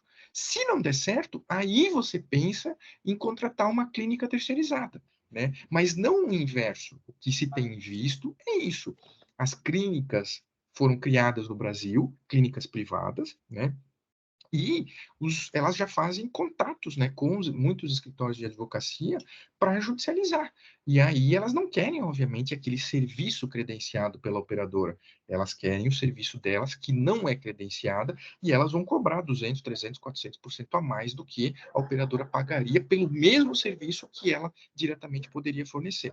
Então, acho que essa é a linha que vocês precisam adotar. E informar para a operadora, olha, nós temos esse interesse, se você não nos autorizar, a gente vai entrar nesse processo judicial, ou você vai à negociação, né, da renovação do contrato. Nós vamos procurar outra operadora. Vocês vão perder esse cliente, né? Porque, em última análise, vocês podem utilizar isso como barganha. Porque o ponto é exatamente esse. A operadora precisa do empregador e o empregador precisa da operadora. Então, os dois precisam se unir para esse mesmo caminho. Exato. Nós temos a Marina aqui, doutor, que perguntou qual o papel da corretora de seguros nesse contexto, porque acabamos ficando distanciados da operadora, né? Ou seja, ela está expondo aqui que justamente, quando você tem uma corretora de seguros, que é o papel da FIU hoje, né? Nós intermediamos todas essas negociações, essas falas. Qual o papel do operador, uma vez que o empregador acaba ficando um pouquinho distante da operadora, quando há a corretora de seguros nesse meio, né? Bom, Sim. Marina, o papel da corretora é exatamente esse que a gente está fazendo aqui, né? Claro que infelizmente, a gente não espera que todas as corretoras tenham essa postura, ou que adotem e façam investimentos nessa frente, né? Nessas frentes que a gente trouxe aqui. Mas, no caso aqui da FU, a gente tem estudado mais especificamente desde 2023 a fundo as liminares dos nossos clientes. Então, quando há justamente via corretora, como nós temos um outro serviço aqui de inteligência de dados e de BI para os nossos clientes que têm o plano de saúde conosco, que nós gerimos o plano de saúde, né, especificamente, porque também tem os outros ramos. Nós temos esse serviço de inteligência de dados. Então, muitas vezes, nesse ano de 2023, nós acabamos, nós que informamos o nosso cliente de que haviam essas liminares. Por quê? Por conta daqui dos dados, da análise de dados que a minha área especificamente faz. Então, várias vezes, eu mesma notifiquei o nosso cliente, olha, vocês têm X liminar. O cliente não sabia, porque como a gente colocou aqui no começo, né? Muitas vezes o empregador não tem essa ciência, não tem essa ciência por mais de um ano, às vezes, porque ele não é amolado no processo. E é um dos caminhos que o doutor apontou, justamente o jurídico do cliente se colocar como parte, né? Enfim, em último caso aí, se colocar como parte. Então, o papel da corretora seria esse, tá, Marina? Uma corretora atuante, aqui como esse trabalho de qualidade que a gente tenta estabelecer aqui na FU, ter esse serviço diferenciado, analisar, ter um serviço de inteligência de dados onde a gente pode detectar as liminares, porque no serviço de dados eu dependo da forma como eu recebo, né, a utilização do plano de saúde e eu dependo da forma como a operadora, a seguradora classifica esses dados. Mas o que a gente tem visto, e se a Ana Luísa Selene estiver aqui ainda, ela pode complementar, o que a gente tem visto é que a maioria das grandes operadoras, pelo menos, tem identificado de alguma forma nesses dados que a Thaís tem esse pagamento aqui é via liminar, tá? Então, quando tem essa identificação nos dados, a gente consegue aqui, na área de gestão de saúde da corretora, atuar, entender que a Thaís tem um pagamento sendo feito via liminar, e a partir daí a gente tenta, sim, a gente sempre comunica ao nosso cliente, muitas vezes ele não sabe, ele não tinha ciência, e a partir daí a gente tenta entender do ponto de vista dos dados, né? Sempre agindo esse interesse genuíno mesmo, como o doutor colocou, da boa-fé, e a gente sempre orienta o nosso cliente, olha, a gente tem esse caso, vamos supor, tem um caso aqui para a TEA, como o caso que eu citei, né? É uma criança que tem feito tratamento para TEA, que custa mais de R$ 200.000 por ano, porém, na cidade, na região, a operadora de saúde que atende essa empresa tem um núcleo de terapias integrado para isso, e a gente vai orientando de forma que hoje a gente não advoga por vocês, claro, mas a gente tem como orientá-los e dar esse suporte, como o doutor está fazendo aqui, para que vocês, para que o jurídico do cliente possa ter embasamento para atuar, né, juridicamente junto à operadora. E é isso que a gente quis trazer aqui, né? E aí a gente até pretende fazer uma segunda rodada, né, doutor? Voltada para o jurídico de vocês, para que o jurídico, até o RH, enfim, compras, depende da empresa, conheçam esses instrumentos, essa forma de atuar, porque tem sim como atuar. E eu posso falar aqui por mim, quando a gente faz o contato com a operadora, doutor, muitas vezes elas nos falam o seguinte, mediante LGPD, não vou compartilhar os dados, e assim, além de não compartilhar os dados, o cliente fica totalmente vendido, como o Lúcio até colocou aqui, né? O Lúcio aqui, enfermeiro da Bentley, que não tem como avaliar nem por que foi pedido aquela terapia, né? Então, a gente tem feito esse papel, tá? De entender as liminares e de orientar o jurídico de vocês nesse sentido. o que a gente vê também são muitos jurídicos, mesmo os nossos clientes sendo em sua maioria multinacionais, o jurídico ele está muito voltado ali para as demandas cotidianas, para as demandas comerciais e trabalhistas, e ele não tem, às vezes, também esse interesse, ou às vezes não tem disponibilidade para atuar na questão do contrato de saúde. E é onde a gente tem feito essa provocação com os nossos clientes. Olha, cliente, você tem aqui 36 liminares, um contrato muito grande e real que eu estou aqui compartilhando com vocês. Vocês têm aqui 36 liminares de pequenos e grandes valores. Vamos atuar? Então, o que que a gente pode fazer enquanto corretora? Filtra esses casos, conversa com o jurídico, retorna, faz toda essa análise e retorna para você, cliente. Desses 36, tem 5 aqui que a gente entende que vocês podiam atuar. Vão comprar essa briga? Não vão? Então, no nosso papel aqui, a gente tem tentado e pretende agora, em 2024, inaugurando esse trabalho aqui com o webinar com o Dr. Clênio, levar mais orientação ainda para os nossos clientes e para o jurídico, para o corpo jurídico especialmente, para que vocês possam atuar, sim, sempre de boa fé, mas atuar em conjunto com a operadora, porque a empresa é o pagador, né? É o contratante dessa operadora. Então, enquanto corretora, a gente não aceita essa postura que tem sido trazida pelas operadoras de não passar informação, de não trazer resultado, enfim. E aí a empresa acaba tendo que contratar, muitas vezes, né, um advogado especializado para contrapor. Mas a gente tem visto que esses contrapontos, doutor, não tem muita qualidade como o senhor trouxe aqui. E com certeza por falta de conhecimento, né? Thaís, me permite só resumir a sua fala.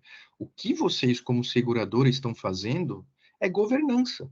Infelizmente, no Brasil, a gente tem pouca governança, né? Ou seja, a gente está falando aqui de bilhões de reais desgovernados, que ninguém consegue controlar. Então, ou seja, nós precisamos ter governança nisso. Governança na perspectiva extrajudicial, né? De como adotar as melhores estratégias, né? Para atender as pessoas da melhor forma possível, né? E governança judicial. Né? Então, eu acho que o nosso papel é isso, né? O de vocês, como seguradora, da pessoa jurídica, é isso, a gente criar a estratégia de governança. Esse argumento, né? E por isso que eu trouxe o fundamento do artigo 11 da LGPD lá, de que a gente não pode fornecer pela... A LGPD virou um dogma para tudo, né? Então, a pessoa tem cuidado... Não, tudo é LGPD. Está errado isso. Você acaba esquecendo de gerir, de fazer gestão qualificada, gestão adequada, sob esse rótulo de que a LGPD proibiu tudo. É um absurdo. A gente não pode burocratizar as coisas e piorar o cenário, né? A legislação ela tem que ser interpretada para melhorar a vida das pessoas, né? Então, essa é a perspectiva que a gente tem que trazer. Então, eu só faço essa fala para reafirmar, para reiterar e ratificar isso que você disse, que é isso, a gente precisa de governança, e esse diálogo hoje vai exatamente nessa linha.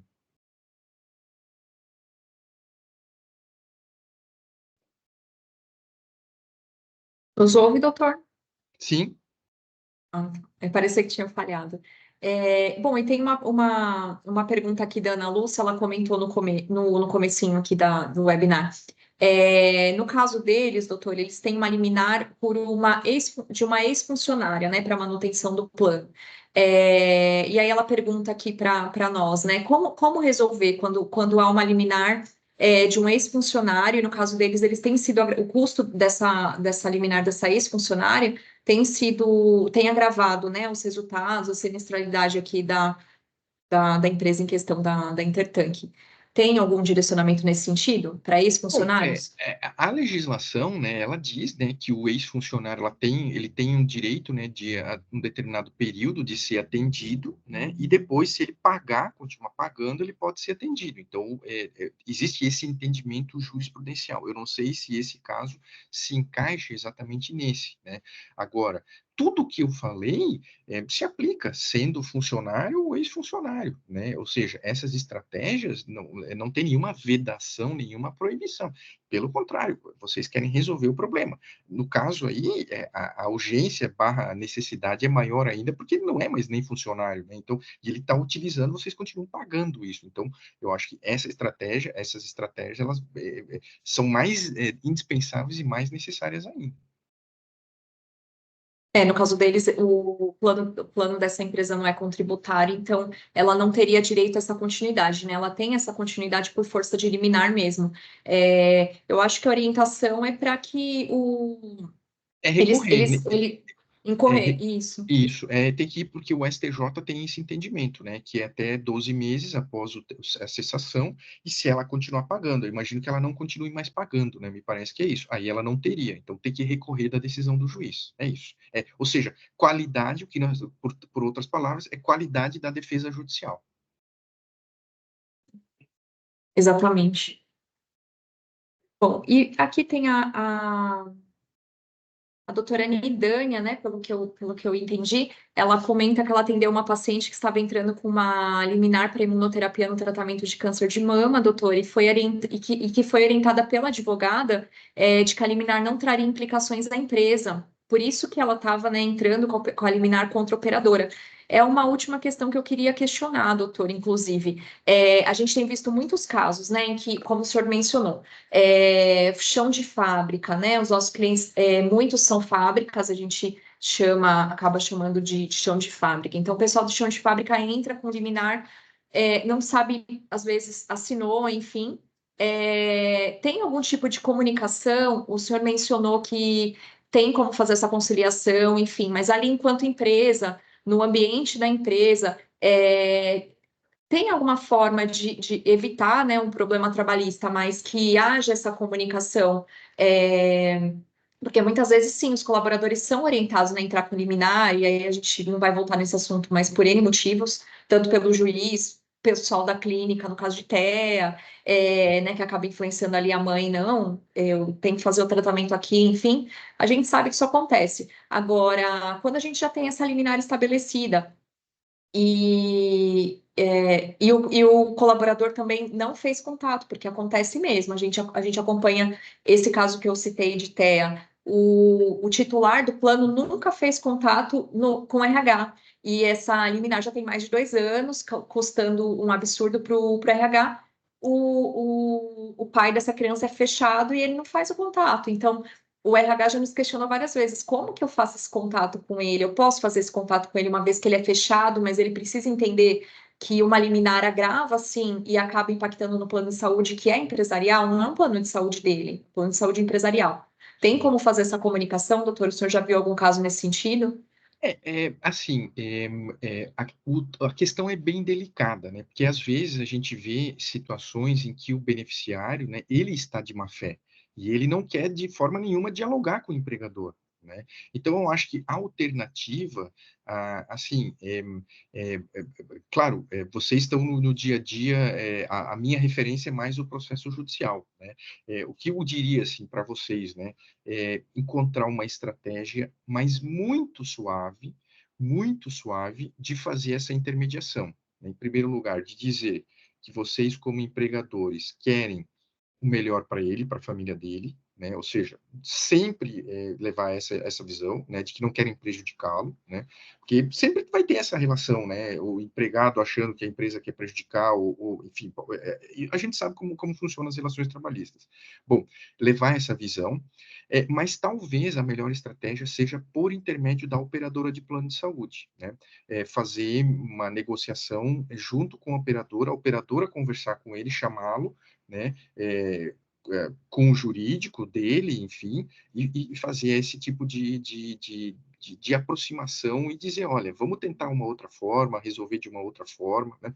Às vezes ele está ganhando, às vezes a família ganha uma comissão. Infelizmente isso acontece, né? Então é isso, acho que agora, claro, não pode ser ostensivo, né? Você imprimir agora e colocar na parede da fábrica lá, olha, nós pagamos aí R$ 1 milhão por mês de despesas com saúde indevidas, enfim, que isso pode gerar alguma coisa. A gente vê que, né, nessa área trabalhista, né, eu não sou juiz do trabalho, mas eu sei que existe uma certa visão, né, de que o empregador ele sempre quer ter a vantagem em relação ao empregado. Então tem que ter esse cuidado muito grande. É uma zona muito tênue, né? Então, assim, poder pode, mas com um cuidado gigantesco, dessa forma. Então, eu acho que a operadora pode ser a forma adequada de fazer essa intermediação. Então, você chama o operador, ó, vamos chamar o empregado, vamos fazer uma reunião, uma conversa com ele, a gente participa, mas vocês conduzem. E aí vocês tentam participar sempre com essa linha, de levar a boa fé, de mostrar que vocês querem o melhor para ele. Eu acho que essa é a visão que precisa ter.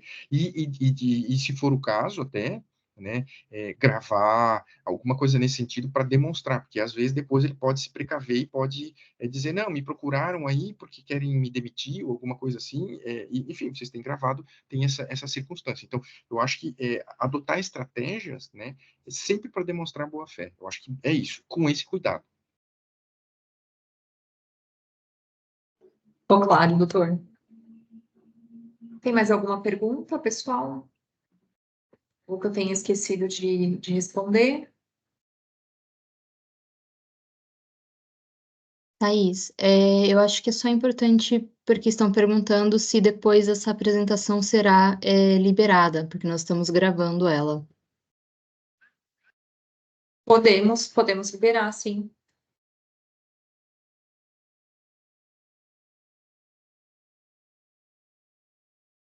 Obrigada, doutor. Doutor Manuel está se despedindo aqui, né, doutor? Está na hora do almoço.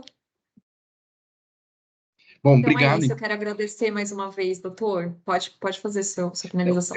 Eu só gostaria também de agradecer, né, enfim, a EFIU, parabenizar, né, pela iniciativa, porque, volto a mencionar, eu participo com frequência de eventos, mas nunca fui chamado por uma seguradora, né, tanto é que a gente fez reunião aí de briefing com a Amanda e a Thaís, a Clélia, foram Por uma super gentis, corretora, enfim, né? por uma corretora, e eu acho que aí vocês estão no caminho certo. Eu acho que ou seja, estamos pagando muito, muito caro, né, e precisa ser feito alguma coisa. Então, vocês estão de parabéns, e eu, de minha parte, só agradeço, e fico à disposição aí para contribuir dentro das minhas possibilidades.